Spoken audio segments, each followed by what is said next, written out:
Welcome back to my channel. My name is Himika and you are watching Himika's Home Cookery. তো আজকে আপনাদের সাথে একটা chocolate কেকের রেসিপি শেয়ার করব। খুব ইজি এই চকলেট কেক বানানো, অ্যান্ড চকলেট কেক আমাদেরই কম বেশি সবারই খুব পছন্দের। তো চলুন দেখে নেওয়া যাক আমরা এই চকলেট কেক কী করে তৈরি করব খুব ইজি উপায়।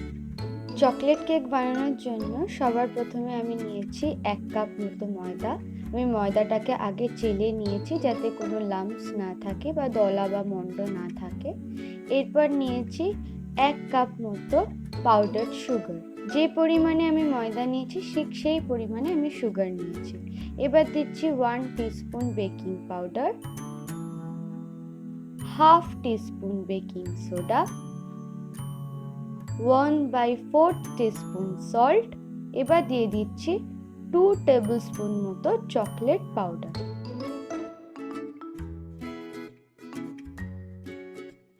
এবার সব কিছুকে আমি একসাথে ভালো করে মিশিয়ে নিচ্ছি।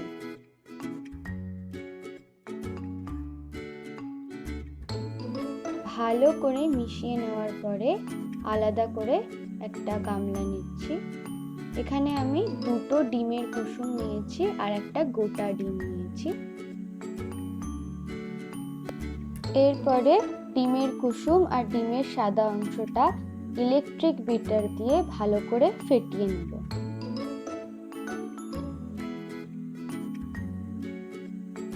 দু থেকে 3 মিনিট ধরে ফেটিয়ে নেওয়ার পরে এই ডিমের মধ্যেই আমি 2 চামচ মতো গুঁড়ো চিনি বা পাউডার সুগার দিয়ে দেবো।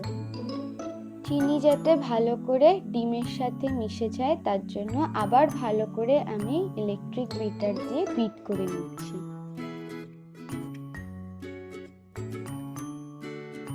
এরপরে লাগছে 1/4 কাপ মতো রিফাইন্ড অয়েল।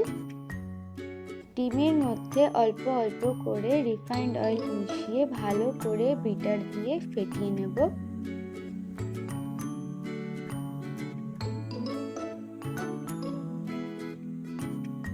একসাথে পুরোটা দেব না, অল্প অল্প করে তেল দেব আর অল্প করে মেশাতে থাকবো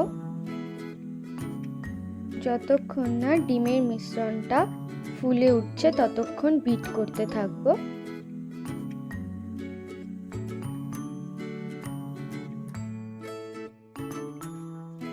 এরপরে দিয়ে দিচ্ছি হাফ টিস্পুন মতো ভ্যানিলা এসেন্স। ভ্যানিলা এসেন্স দেওয়ার পরে আবার একটু বিটার দিয়ে বিট করে নিচ্ছি ভালো করে মিশে যাওয়ার জন্য।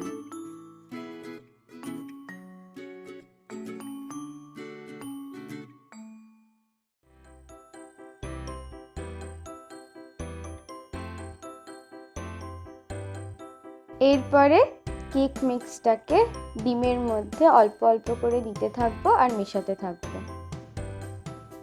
ভালো করে মিশিয়ে নিচ্ছি।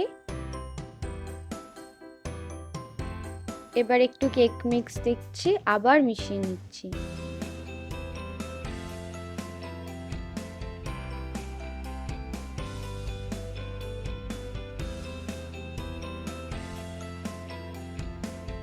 যেহেতু আমার কেকের ব্যাটারটা একটু ঘন হয়ে গেছে তাই এর মধ্যে আমি দুধ দিতে থাকবো।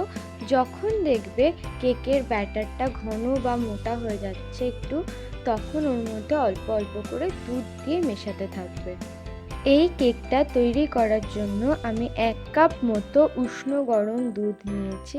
দুধ দিয়ে কেকের ব্যাটারটা একটু নরম করে নেওয়ার পরে বাকি যে কেক মিক্সটা আছে ওটা আবার দিয়ে দিচ্ছি, দিয়ে ভালো করে মিশিয়ে নিচ্ছি। আবার বাকি দুধটা দিয়ে দিচ্ছি। দুধ যেন বেশি গরম না হয়, হালকা যেন গরম হয়।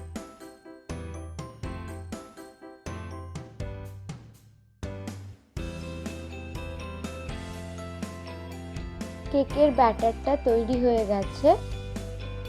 এরপরে একটা কেক টিন নিলাম। কেক টিনের মধ্যে একটু তেল দিয়ে দিচ্ছি।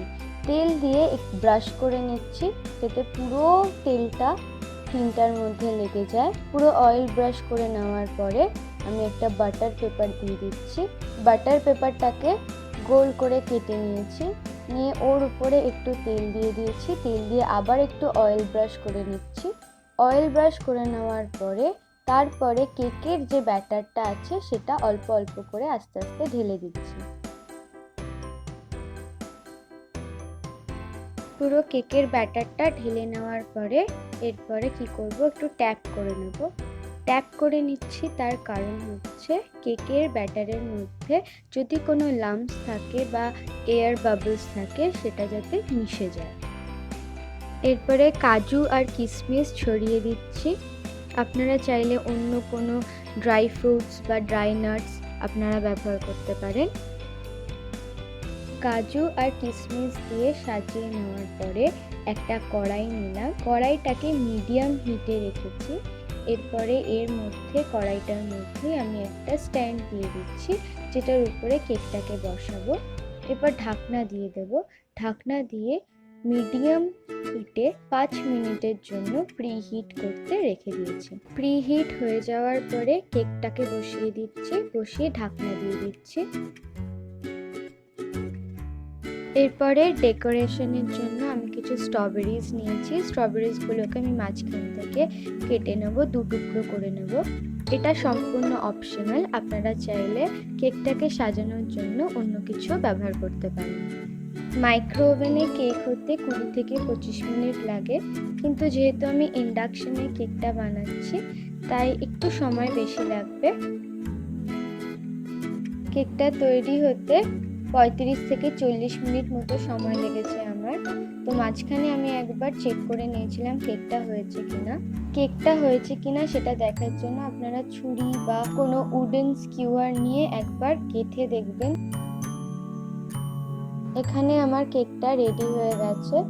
এরপরে কেকটাকে ঠান্ডা করে নেব। ঠান্ডা করে নিয়ে ছুরির সাহায্যে কেকটাকে ছাড়িয়ে নেব।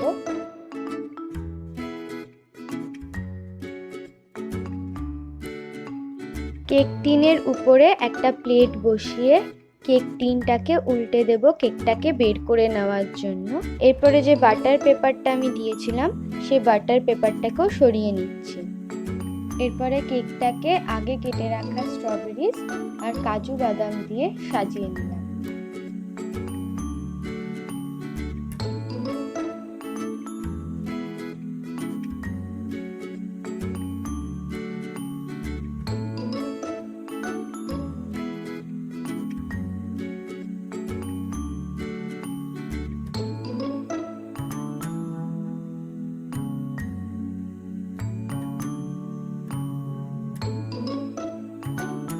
আপনারা এইভাবে কেকটা বানিয়ে দেখতে পারেন, আপনাদের নিশ্চয়ই ভালো লাগবে। যদি ভালো লেগে থাকে এই রেসিপিটা তাহলে don't forget to like, share and subscribe and comment down below. Thank you, bye by.